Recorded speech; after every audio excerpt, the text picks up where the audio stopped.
When my daughter-in-law's mother looked me straight in the eye and said, "You're basically just the maid here," right in front of my grandkids at Thanksgiving dinner, I swallowed my pride and smiled. By Christmas, I had her entire family's mortgage payments canceled, and that was only the beginning of my plan. Justice matters. You won't believe what I did next. Stay with me till the end, and subscribe if you believe arrogance deserves consequences.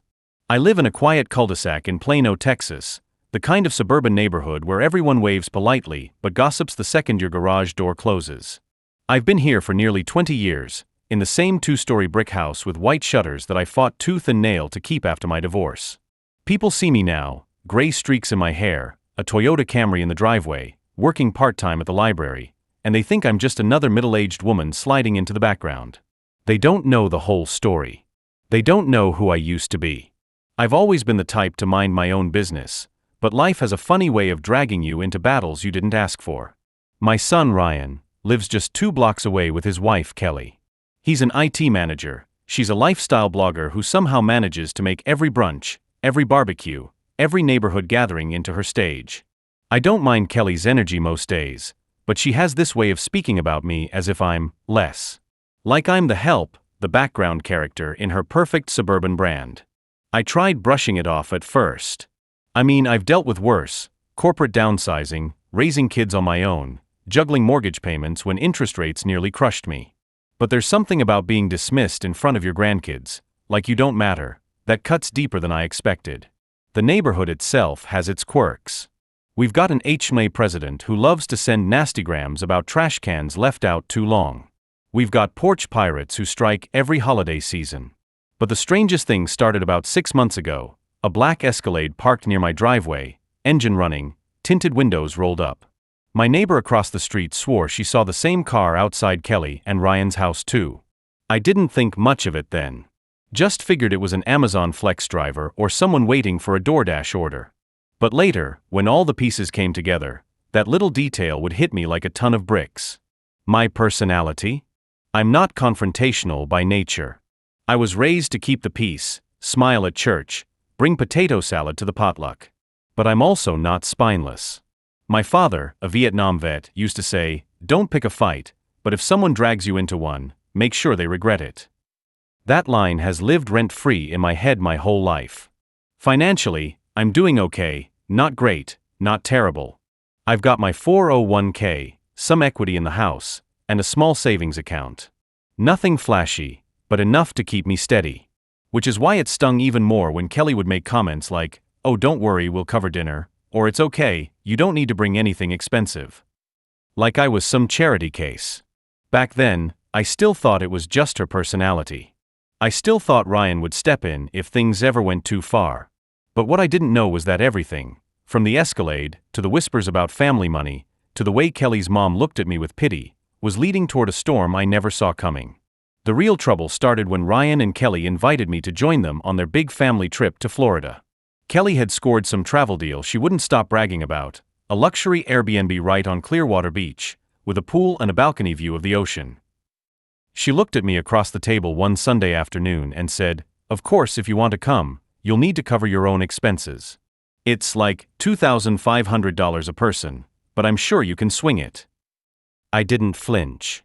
What she didn't know was that I had already offered to pay for the whole thing, flights, rental car, Airbnb, because I wanted Ryan and the kids to have some joy.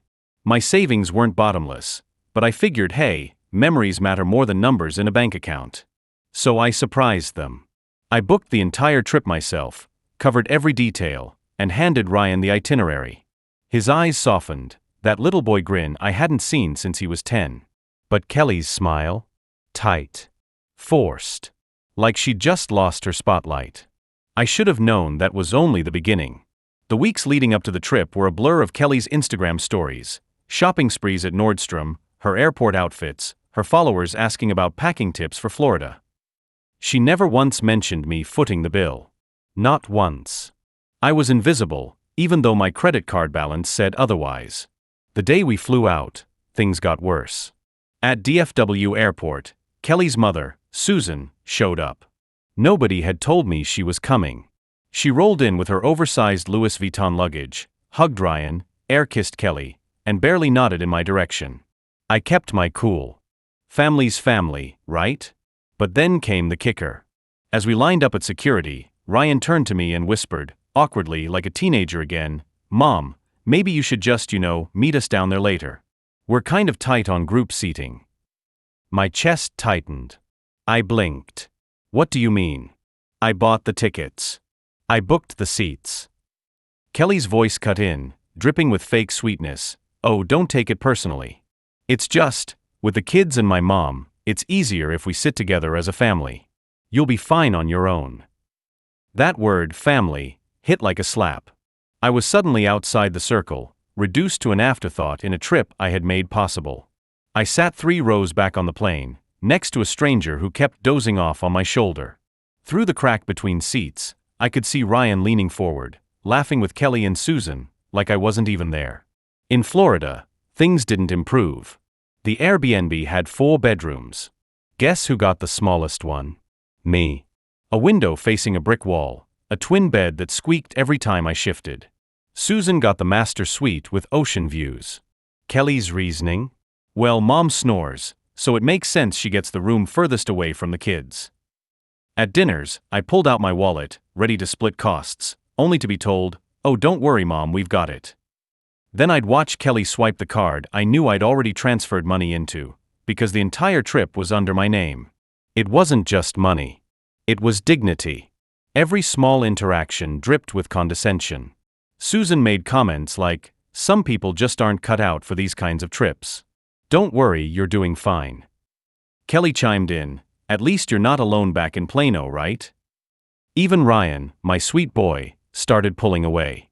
He was caught in their orbit, their narrative that I was just background noise. The final straw came halfway through the trip. We went out for a dolphin tour, and as the guide took our group photo, Susan grabbed my arm and whispered, "Step aside, honey. Let's keep it just family." I smiled for the camera anyway, standing off to the side, my body half cut from the frame. The kids didn't notice. Ryan didn't notice. But I felt it, like I'd been erased. That night, I lay awake in that tiny squeaky bed, staring at the ceiling fan spin. My mind replayed every insult, every snub, every time they made me feel less than. And for the first time in years, something in me snapped. I wasn't just going to swallow it anymore. They thought they could use me, humiliate me, and walk away untouched. But what they didn't know was that I still had cards to play, cards they'd never see coming. The shift started small, so small that Kelly and Susan didn't notice. But I did. On the 3rd morning of the trip, while everyone was busy staging their beach picnic for Instagram, I slipped out early with the rental car.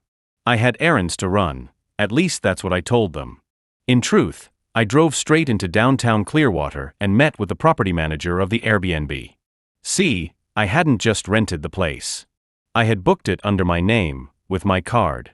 That meant I had control over the reservation. The manager, a sharp-eyed woman named Amanda, recognized me from the paperwork. We went over the terms, and I casually asked a few questions. Who could authorize changes? Could I adjust the checkout date? Could I reassign keys if needed? Her answers were music to my ears. I had the power. When I returned, Kelly was annoyed I'd ditched them. Susan muttered something about wandering seniors. But I just smiled. My silence had become my armor. That evening, the first crack appeared. We went out for seafood, a special dinner Kelly had hyped all day. When the check came, Susan pulled out her shiny platinum card. But the server shook his head and said, "Sorry, ma'am, this has already been settled." Everyone turned to me. Kelly frowned. "Wait, Mom, did you?"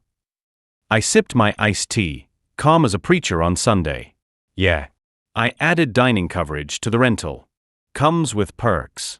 Thought it'd be easier this way." Ryan's eyes lit up. "Seriously? That's amazing, Mom." But Kelly's jaw tightened. She'd lost another stage moment. Susan muttered, "Well, that's generous," in a tone that felt more like a dig than gratitude. Inside, though, I felt a spark of satisfaction. They were playing on my turf, even if they didn't realize it yet. The next day, things escalated. We were by the pool when the kids started arguing over who could use the floaties. Susan barked at me, "Can you do something? You're supposed to be watching them." Before I could answer, Amanda, the property manager, walked over. She greeted me warmly, "Mrs. Carter, I hope everything's perfect. We're so glad to have you back." The way she said back caught Kelly's attention. "Back?" Kelly repeated. I just shrugged. "Oh, I've stayed here before. Old habit." That wasn't a lie. Years ago, before Ryan even met Kelly, I'd rented a similar place for work retreats when I ran HR conferences across Florida. It wasn't luxury to me, it was logistics. But to them, it was a new piece of the puzzle, a reminder I wasn't as simple as they painted me. Kelly went quiet for the first time in days. Later that night, while everyone slept, I pulled out my laptop.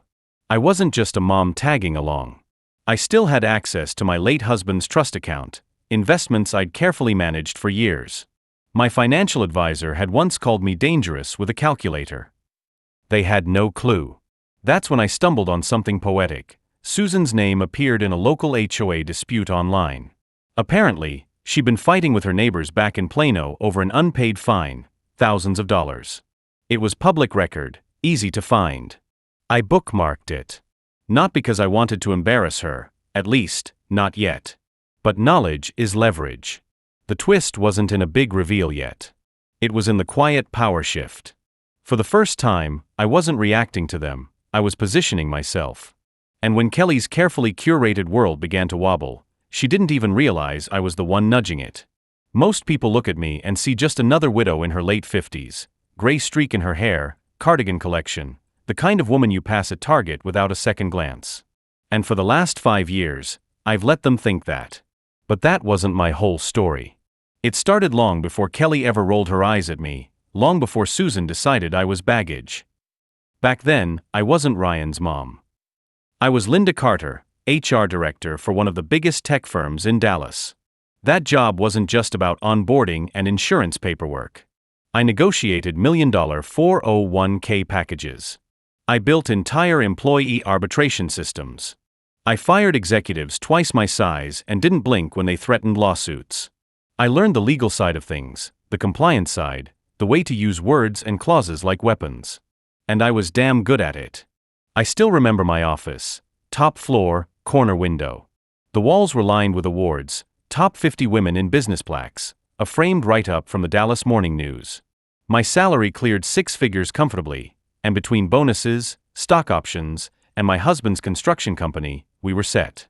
Then life happened. My husband died in a freak worksite accident. OSHA investigated, lawsuits flew, and I suddenly found myself drowning in grief and paperwork. At the same time, corporate politics turned ugly. A younger exec, one I had trained, pulled strings and pushed me out. Just like that, my title was gone. That's when I decided to vanish for a while. I sold our big house in Plano, downsized into a quiet bungalow, and stopped correcting people when they assumed I was retired. I wasn't broke, I had investments, my husband's trust, and years of savings. But I was tired. And honestly, I wanted to see how people treated me when they thought I had nothing. Turns out, most people aren't kind. Kelly only ever knew me as the quiet, almost timid version. Susan barely tolerated me, labeling me old school whenever I didn't agree with her parenting books. Even Ryan, my sweet boy, started believing their version of me, that I was fragile, out of touch, disposable. But they were wrong. The night I found Susan's HOA dispute, I couldn't sleep. So I pulled up more files, more documents I'd kept tucked away. I had Ryan listed as primary heir, yes, but the trust didn't automatically transfer to his household.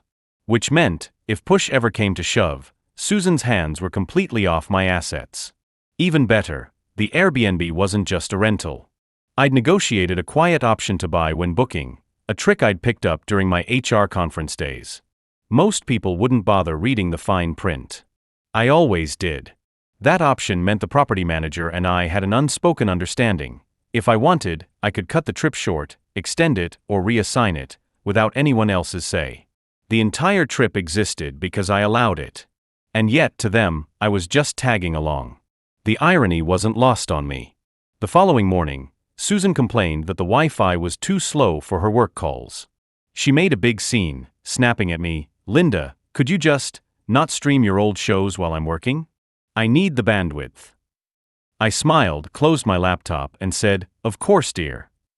What she didn't know was that I wasn't streaming Friends.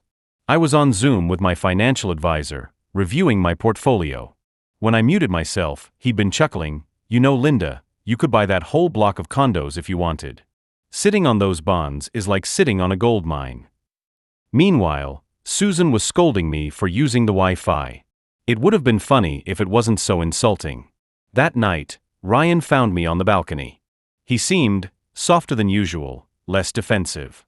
"Mom," he said, "you're being a good sport about everything. I know Kelly and Susan can be a lot. I just don't want you to feel pushed out." Pushed out. That's exactly what I'd felt, at work, at home, even on this trip. But hearing my son say it cracked something inside me. For the first time, I realized I wasn't just enduring anymore. I was planning. And the universe seemed to back me up. The next day, Amanda, the property manager, casually mentioned in front of Kelly that she remembered me hosting corporate retreats. "Oh yes, Mrs. Carter used to book the big villas for those tech folks. Always had her paperwork organized to a T." Kelly blinked like she'd swallowed seawater. You used to do that?" I just smiled. Once upon a time. The silence after that was thick. I could see the wheels turning in Kelly's head. She'd built her whole superiority act on the idea that I was a has-been, a nobody. Now, little pieces of truth were breaking through. And then came the kicker. On our way back from dinner, Susan was scrolling her phone when she gasped. "Linda Carter? Is this you?" She'd stumbled on an archived Forbes article, "HR Titans of the South, Women Who Changed the Game." My picture was right there. Me younger, sharper, confident in a red blazer. Ryan leaned over. His eyes widened. "Mom, why didn't you ever say anything?" Kelly's face burned red. She stayed silent. I didn't gloat. I didn't need to. I simply said, "Not everything needs to be advertised." But inside, I felt the shift. For years, they'd underestimated me. That was about to end. The shift didn't happen all at once. It started with little cracks. Kelly's silence when Amanda mentioned my corporate retreats, Susan's red face when she found that Forbes article. They tried to shake it off, but the balance of power had already started to tip. And I was done playing nice. The very next morning, I woke early, before anyone else. I brewed coffee, opened my laptop, and drafted an email to Amanda. Subject line: change of plans, reservation adjustment. I CC'd my lawyer too. See, that little clause in the contract, the one about reassignment? I wasn't bluffing when I told myself I could reroute this entire vacation. I could literally split the booking into separate units if I wanted, kicking Kelly and Susan out of my paid villa and moving them into the cheaper bungalows across the property. And that's exactly what I arranged. By the time they rolled out of bed, stretching like they owned the place, Amanda was already knocking on the door with new keycards. "Mrs. Carter," she said cheerfully, handing them to me, "I've reassigned the master suite as per your instructions. Your guests will be in Unit 12B, closer to the pool. More family-friendly." The look on Susan's face was priceless. "Wait, guests? What are you talking about? This is our suite." Amanda glanced at me. I sipped my coffee. "Actually, Susan, it's my suite. I paid for this whole trip. You'll be more comfortable over there." Kelly's jaw dropped. Ryan just blinked between us like he'd missed a memo. "Mom," he started, "are you serious?" I set down my mug carefully, the way you do when you want every word to land. "Dead serious. You wanted me to not come with you?" "Fine. I won't. But I also won't bankroll a vacation where I'm treated like a burden. So you'll stay in 12B. I'll keep the master. Simple as that." Kelly sputtered, her voice climbing into that high, shrill register she always hit when things didn't go her way. "You can't just." "Oh, but I can," I cut in, sharper than I'd intended. "Read the contract. Better yet, don't bother. I wrote half of it with Amanda myself." The room went dead quiet.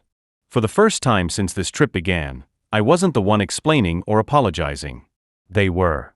Susan opened her mouth, then closed it.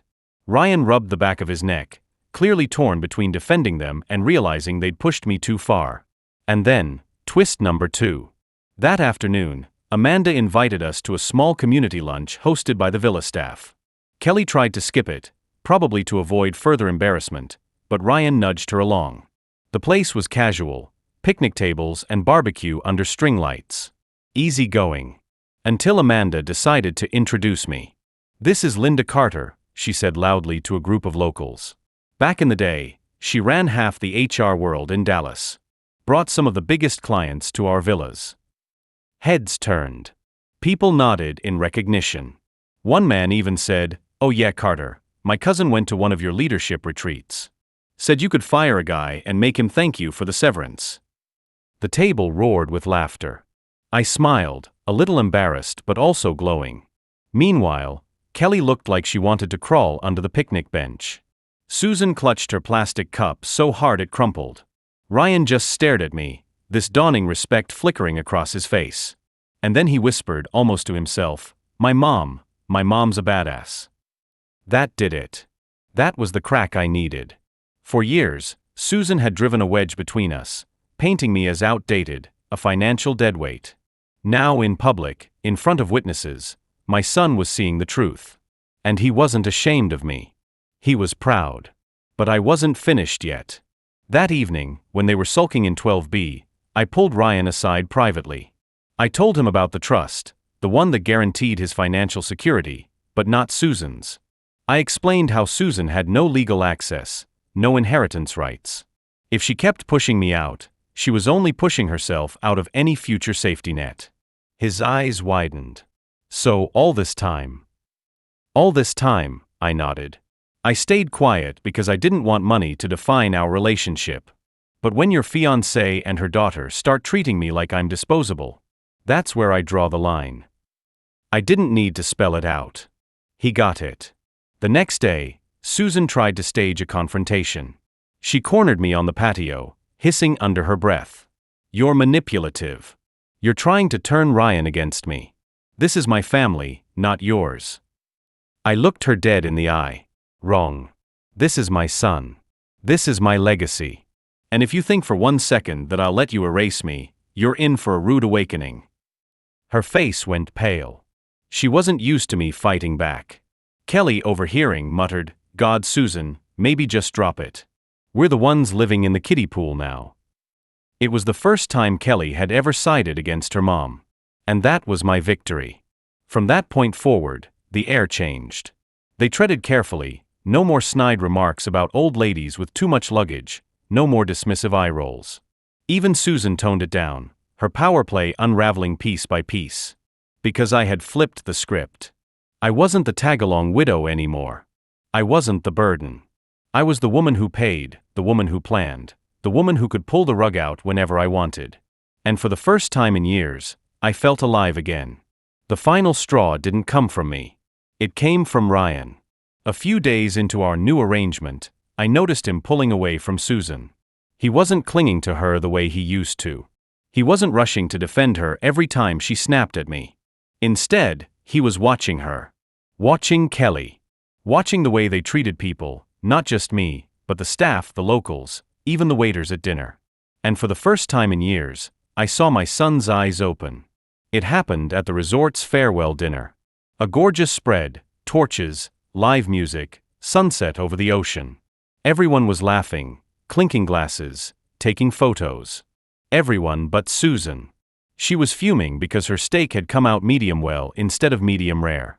She raised her voice, waving her fork at the waiter, making a scene. Kelly jumped in too, snickering that this place was clearly second-rate. I wanted to crawl under the table from embarrassment. But before I could say a word, Ryan slammed his hand down. "Enough." His voice cracked across the table like thunder. The whole patio went quiet. Ryan stood, looking between Susan and Kelly. His face was flushed, his voice shaking, but there was no mistaking his anger. "You've been ungrateful this entire trip. My mom paid for everything. She planned this. She's bent over backward her whole life for us. And you too? You've treated her like dirt." Susan's face froze. Kelly's jaw dropped. Ryan kept going. "You want honesty? I'm embarrassed. Embarrassed that I let you talk about her the way you do. Embarrassed that I defended you. Embarrassed that I didn't see it sooner. The waiter, Amanda, everyone, they all stood there watching. Then Ryan did the unthinkable. He reached for my hand. Mom, I'm sorry. I should have stood up for you years ago. But I'm standing up now. And just like that, the balance shifted completely. Back home in Dallas, I didn't waste time. First call, my lawyer. We finalized the amendment to my will. Susan and Kelly? Out. Ryan? Still included, but with stipulations. A trust with oversight, financial counseling, and no spousal access without my explicit approval. Second call, my financial advisor. We locked down all joint accounts, revoked every emergency card I'd stupidly given Ryan years ago, and set up monitoring so I'd get alerts if anyone tried to misuse my information. Third call, my realtor. I started exploring downsizing, not because I had to, but because I wanted to. A home that was mine, free of memories of Susan slamming doors and Kelly stomping upstairs like she paid the mortgage. When Susan found out about the will change, she lost it. She called me screaming, saying I was destroying the family, that I was manipulative, that I was stealing Ryan's future. I let her rant. And when she was done, I said calmly, "No, Susan. I'm protecting my future. Ryan's future. From you." Click. End of conversation. A week later, I came home to find Susan's car in the driveway. She'd used her old key to get in. My stomach dropped, but then I remembered. I had changed the locks. There she was, standing on the porch, rattling the knob, shouting into the Ring camera like a banshee. "You can't lock me out, Linda. I'm family. Ryan will hear about this." I smiled at the camera feed on my phone. "Actually, Susan, you're trespassing. Leave now, or I'll call the police." The look on her face when the red light blinked on, priceless. She backed off, muttering curses, and peeled out of the driveway. That night, I poured myself a glass of wine and sat in my living room. My living room. Peaceful. Quiet. Mine again. It's funny how fast your world can change once you stop letting people walk over you. The same neighbors who used to give me pitying looks when Susan barked orders at me in the yard? Now they waved and said, "Good for you, Linda." Elaine, sweet Elaine, brought over a casserole and told me she'd never seen me look so relaxed. And Ryan? He started coming around more. Alone. We had dinners, just the two of us, laughing like we hadn't in years. He apologized again, not just with words but with actions. He listened. He asked about my life. He told me about work. We were rebuilding, not perfect, not overnight, but real. Susan and Kelly tried their games, of course. Cold texts, guilt trips, even a family meeting ambush that Ryan shut down before it began. But it didn't matter. They'd already lost. Because I wasn't scared anymore. People think revenge has to be loud. Court cases, screaming matches, big dramatic finales.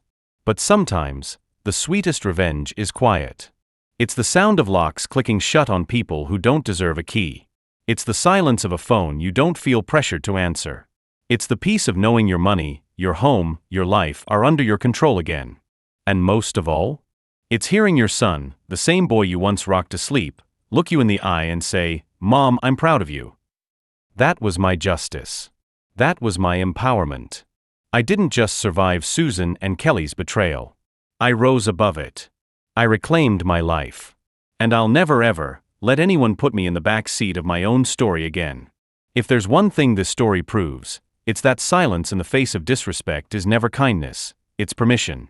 For years, Linda convinced herself that keeping the peace meant tolerating Susan and Kelly's insults. But peace built on submission isn't peace at all. It's a cage. In American culture, we value independence, hard work, and dignity. And yet, too often, we let family ties excuse toxic behavior. We tell ourselves, it's just how they are, or I don't want to cause drama. But here's the truth, enabling cruelty only feeds it. It grows bolder, louder, more entitled, until you finally remember that respect is not a request. It's a requirement. Linda's journey wasn't just about teaching Susan and Kelly a lesson. It was about reclaiming her identity. She was never the maid in her own house. She was the backbone, the provider, the one who built the stability everyone else took for granted. And once she drew a line, with her will, her finances, and her boundaries, she discovered something powerful. Saying no isn't selfish. It's survival. There's also a reminder here for anyone who feels invisible in their own family. Love is not unconditional if it comes with humiliation. Loyalty is not real if it demands silence while others disrespect you. And blood is not thicker than self-respect. Ryan's turnaround showed that change is possible. People can open their eyes. But even if he hadn't, Linda's story proves she still would have been fine, because her worth was never up for negotiation. So to anyone watching this who has ever been dismissed, belittled, or shoved into the background of their own life, let Linda's revenge be your reminder. Boundaries are not walls. They are doors you get to lock or open. And the key should always stay in your hands. Because at the end of the day, real justice isn't about payback. It's about peace. And real empowerment? It's knowing you never have to beg for respect again. Family doesn't make you valuable. You make yourself valuable. And the second you forget that, someone else will try to write your story for you. Don't hand them the pen. If you believe in justice and sweet revenge, hit subscribe and join the Velvet Kiss Revenge family.